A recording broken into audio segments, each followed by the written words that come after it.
Bien, buenos días a todos, alumnos de 5e, 5e 1, 5e 2, 5e 3, 4, 5 y 6. Comenzamos la clase de español de hoy. Tenéis el libro de español, todos, ¿de acuerdo? Y bueno, comenzamos. Lo cogéis a la página número 65, es esta, página 65. Mi día a día, ¿de acuerdo? Página 65. Bien. Alors, je passe 2 secondes au français pour faire le point rapidement avec vous, puisque c'est une classe virtuelle un peu particulière. Donc, le chapitre 4 est terminé, vous l'aurez compris. J'espère que le premier travail que je vous avais demandé de faire s'est bien passé et que vous avez à peu près réussi les exercices qui étaient à faire. Vous pouvez regarder à partir de la correction que j'ai postée sur le NT. Alors, le chapitre numéro 5 qu'on va donc commencer, si vous lisez rapidement les objectifs qui sont ici et le titre du chapitre, donc vous verrez que les objectifs c'est parler de mes horaires et de mes activités quotidiennes, dire ce que je fais et dire comment je m'habille et ce que je veux ou je peux porter au collège. Les points de langue en grammaire qu'on va voir, c'est l'heure. Les verbes à diphtongue, on les a déjà vus. Tener que plus infinitif, c'est une forme d'obligation personnelle. Je vous donnerai un autre lien de vidéo à ce moment-là quand on le verra pour que vous puissiez la regarder. Et puis les lexiques des actions quotidiennes, des activités et des vêtements. Voilà. Alors, en gros, ce chapitre-là, il va vous permettre de quoi? Il va vous permettre de parler de votre vie quotidienne, de ce que vous faites, de ce que vous avez l'habitude de faire. L'habitude, on l'avait déjà vu, je vous posterai aussi une autre vidéo là-dessus, pour revoir pour les élèves qui n'avaient pas bien compris. Voilà, de parler de vos habitudes et tout ce que vous avez l'habitude de faire. Donc ça peut être utile, si vous êtes en Espagne, de parler de ce que vous faites. Voilà. Alors, la chose la plus importante dans ce chapitre, et on va aller à ça puisque malheureusement on n'est pas en cours et que on va aller à l'essentiel, il faut que vous sachiez dire l'heure. Alors avec les 5e 1 et 5e 4 que j'avais vu vendredi dernier, que j'ai eu le temps de voir en classe avant de passer au confinement, je leur avais appris à dire l'heure et je pense qu'ils avaient assez bien compris. Donc je vais adopter la même méthode dans cette vidéo pour que vous puissiez comprendre. Donc j'ai pas de tableau.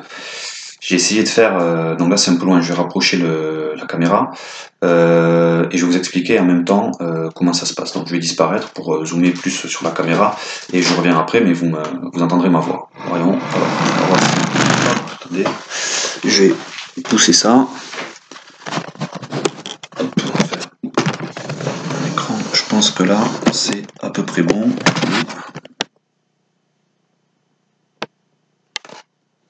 Hop. Bon, on va dire que c'est bon. Alors, comment on dit l'heure en espagnol?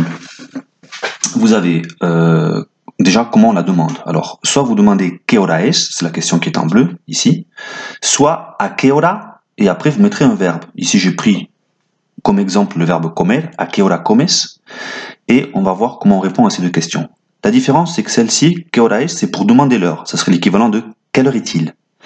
Alors que celle-ci, c'est on demande à quelle heure tu fais telle chose, à quelle heure tu manges. Réponse, à telle heure. Donc la réponse à cette question en français c'est il est telle heure, et la réponse à cette question c'est à telle heure, je fais ci, je fais ça. D'accord? Alors, voilà pour les deux questions possibles. ¿Qué hora es? O ¿a qué hora comes, te levantas, desayunas, ce qu'on veut. Et donc, on va voir comment on va répondre à ces deux questions. On va construire une phrase en 3 parties. On va commencer par la première partie. Si vous répondez à la question « Quelle heure est-il » ¿Qué hora es? Vous commencerez votre phrase par ce qui est écrit en bleu, dans la première colonne. Par contre, si on vous demande « ¿A qué hora comes » par exemple, vous commencerez votre phrase par ce que je mets en rouge ici. Yo como. Alors là, j'ai mis yo como parce que la question c'est comes. Mais si ici j'avais mis un autre verbe à la deuxième personne, ici j'aurais eu le verbe correspondant. À quelle heure manges-tu? Je mange à telle heure. Si j'avais demandé à quelle heure tu te réveilles, je me réveille à telle heure. Donc le como, c'est l'exemple correspondant à la question qui est ici. Alors en bleu, quand il est 1 heure en espagnol, on dit es la una, parce que une c'est singulier, donc le verbe est au singulier, es la una. Pour toutes les autres heures, 2, 3, 4, 5, 6, 7, 8, etc., le verbe sera au pluriel. Son las dos, il est 2 heures. Son las 3, il est 3 heures. Son las 4, il est 4 heures. Et ainsi de suite. Pareil pour a qué hora comes. Como a la una, la c'est au singulier. Quand il y en a plus, 2, 3, 4, c'est a las 2, a las 3, a las 4, a las 5, etc. Une fois que vous avez dit l'heure, il faudra préciser les minutes, la minute. Quand vous dites en punto, ça veut dire pile. Exemple. Son las 3 en punto. Il est 3 heures pile. Y 5, y 10, y cuarto, y 20, y 25, y media. 5, 10, et quart, 20, 25. Son las 3 y 5, il est 3h05. D'accord? De l'autre côté du cadran, vous avez les mêmes mots, mais au lieu d'avoir i, vous avez menos. Menos 5, menos 10, menos cuarto, menos 20, moins 5, moins 10, moins le quart, moins 20, etc. Donc, si je dis par exemple, son las 6 menos 10, il est 6 heures moins 10. Donc, j'espère que vous avez compris comment fonctionne ce cadran. Les Espagnols, ils font un peu comme les Anglais, c'est-à-dire que une journée de 24 heures, ils la divisent en 2 fois 12. Donc, 1 heure, 2 heures, 3 heures du matin, 4 heures, 5 heures, 6 heures, 7 heures, 8 heures, 9 heures, 10, 11, 12, et après, ils ne diront pas 13, 14, 15, 16 jusqu'à 23 heures, ils vont recommencer à 1, 2, 3, 4, 5. Donc, pour ne pas qu'il y ait de confusion en fin de phrase, c'est le troisième point, ils vont préciser s'il s'agit du matin, de l'après-midi ou du soir. C'est l'équivalent en anglais de AM et PM, pour dire avant-midi ou après-midi. Là, c'est les heures approximatives. De minuit à 13h, ils vont dire que c'est de la mañana, du matin. De 13h au coucher du soleil, ça sera plutôt en hiver, plus tard en été. 20h, c'est une indication approximative. Ils diront de la tarde. Et une fois qu'il fait nuit, ils diront de la noche. Donc, par exemple, pour dire il est 16h, les Espagnols diront son las 4 en punto de la tarde. Il est 4 heures pile de l'après-midi. Ou il est 4 heures de l'après-midi. Le en punto, il ne le précise pas forcément, c'est comme en français. Son las 4 de la tarde, il est 16 heures, il est 4 heures de l'après-midi. D'accord? Voilà pour comment on formule cette phrase. Ensuite, j'ai préparé un deuxième tableau. Je vais voir si je le retrouve.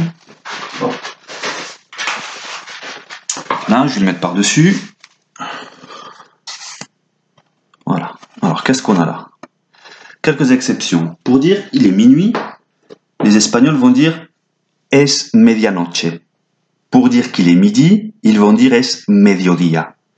Mais ils utilisent medianoche et mediodía uniquement quand c'est pile. Minuit, pile, ou midi, pile. Lorsque c'est pas pile, qu'il est minuit 10, minuit quart, minuit 20, minuit et demi, ils vont plus utiliser le mot medianoche ou mediodía, ils vont dire il est 12 heures. Son las 12 y 10 de la noche o son las 12 y 5. D'accord? De la mañana. Ici, c'est pas la nuit. Voilà. Ça, c'est, je pense qu'il y a à peu près tout dans ce que je vous ai dit. Donc après, vous avez vu que je vous propose un exercice, le premier exercice, avec quelques heures qui sont écrites en chiffres, et il faut me faire une phrase pour me dire quelle heure il est. Alors, je vous propose qu'on fasse ensemble, si vous voulez bien, la première, et puis vous, en travail que vous aurez à faire seul, vous ferez les autres, que vous pourrez m'envoyer par mail, et que, enfin par mail, par message de l'ENT plutôt, si vous pouvez, et que je vous corrigerai volontiers. Voilà. Alors la première, en français, on est tous d'accord, il est 8h20. Alors les Espagnols, comment ils vont faire? Je vous conseille de prendre le tableau que je vous ai donné juste avant. Première partie de la phrase. Donc, on est sur du bleu. Quelle heure est-il? C'est pas à quelle heure, c'est il est telle heure. 8 heures, c'est du pluriel, donc son las 8, 8 c'est 8, son las 8, y 20 de la mañana. Il est 8h20 du matin. Son las 8 y 20 de la mañana. Voilà. Donc, je vais remettre la caméra un peu plus loin. Bon, j'espère que l'explication a été assez claire. Qu'est-ce que je peux vous dire d'autre? Commencez par faire cet exercice-là. Si vous en voulez d'autres de ce type-là, je peux vous en donner. Et après, on va passer à travailler sur des documents et vous allez avoir une liste de verbes qui vont vous permettre de parler des différentes actions quotidiennes. depuis le réveil, de se réveiller jusqu'à s'habiller, se doucher, déjeuner, aller au collège, revenir chez soi, manger, goûter, faire ses devoirs, rester confiné, enfin bon, jusqu'à se coucher. Il faudra savoir les conjuguer et puis savoir dire que vous faites telle chose à telle heure, par exemple. D'accord? Ça, on verra un peu plus tard. Pour l'instant, vous commencez par bien apprendre ces deux tableaux. Vous pouvez re-regarder cette vidéo en appuyant sur pause pour les recopier au propre sur votre cahier. Ça serait intéressant. Donc, vous commencez par écrire la date d'aujourd'hui, la fecha de hoy. Hoy es... ¿Cuál es la fecha de hoy? Hoy es miércoles 18 de marzo. Miércoles 18 de marzo. Capítulo 5, chapitre 5, capítulo 5, es mi día a día. C'est-à-dire, el día, c'est la journée, le jour. Mon jour, le jour. En français, on traduirait par ma vie au jour le jour ou ma vie quotidienne. Mi día a día. Vous mettez mi día a día et vous mettez premier cours, l'expression de l'heure en espagnol, la hora en espagnol, et vous pouvez copier, c'est le cours, hein. Le cours c'est ce, hop là, il y a tout qui est tombé, le cours c'est ça, donc vous appuyez sur pause, hop, vous prenez vos cahiers, et en vous appliquant, s'il vous plaît, pas de torchon, merci, vous recopiez ça au propre, et ensuite vous pouvez faire l'exercice, celui-là. Alors l'idéal c'est de d'abord apprendre ça, et ensuite, quand c'est bien appris, sans regarder ce tableau, vous faites ça. Voilà. J'espère que j'ai été clair. Je vous donnerai un peu plus d'indications dans un document écrit que je vais poster ce soir ou demain, ça dépendra de la possibilité de connexion à l'ENT. Et voilà, n'hésitez pas à revenir vers moi, vous pouvez m'écrire sur l'ENT, et puis voilà, bon courage à tous et à bientôt. Je posterai la prochaine vidéo au plus tard en fin de week-end, d'accord? Donc essayez d'apprendre ce cours et de faire l'exercice pour samedi ou dimanche. Et puis je posterai une prochaine vidéo en fin de week-end. Je vais vous donner peut-être un peu plus de travail sur un support écrit que je vais poster dans le groupe de travail que j'ai créé, c'est-à-dire cours de Monsieur Sanchez 5e. Ça doit être ça, vous pouvez regarder dessus. Bon courage à tous et à bientôt. Hasta pronto. Adios.